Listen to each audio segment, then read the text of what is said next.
নীল আকাশী রঙের গ্যালারি, নতুন অবকাঠামোতে প্রাণ ফিরেছে বরিশালের কবি জীবনানন্দ দাশ স্টেডিয়ামে।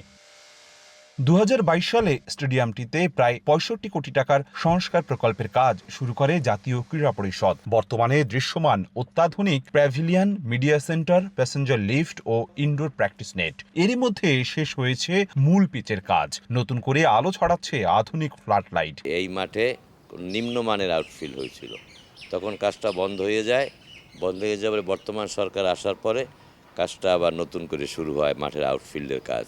স্থানীয় খেলোয়াড়দের অভিযোগ, অতীতে অব্যবস্থাপনা আর নানা অনিয়মের কারণে দীর্ঘ সময় এ মাঠে জাতীয় ও আন্তর্জাতিক ম্যাচ অনুষ্ঠিত হয়নি। সকল কাজগুলি যদি এত বছর পরে আবার নতুন করে হয় তাহলে ক্রিকেটারদের জন্য অনেক ভালো হবে। ফোটানোর ঝামেলা ছাড়াই নিরাপদ পানির জন্য ঘরে আনুন পিওরিট। কল করুন 16627।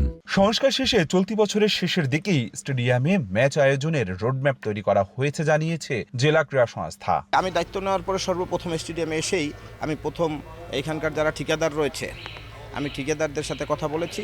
আমি বলেছি আমার এই বছর আমি যেন বিপিএল খেলা চালাতে পারি, তার জন্য আমাকে মাঠ রেডি করে দিতে হবে। এলইডি লাইট সহ অন্যান্য শেষ মুহূর্তে কাজ চলছে, যেটি এই মাসের মধ্যেই সম্পূর্ণ করতে হবে বলে জানিয়েছেন এখানকার কর্মকর্তা কর্মচারীরা। এখন অপেক্ষা দীর্ঘ বছরের বন্ধ্যাত্ব কাটিয়ে এই স্টেডিয়ামে খেলা করানো। অপূর্ব অপু, সময় সংবাদ, বরিশাল।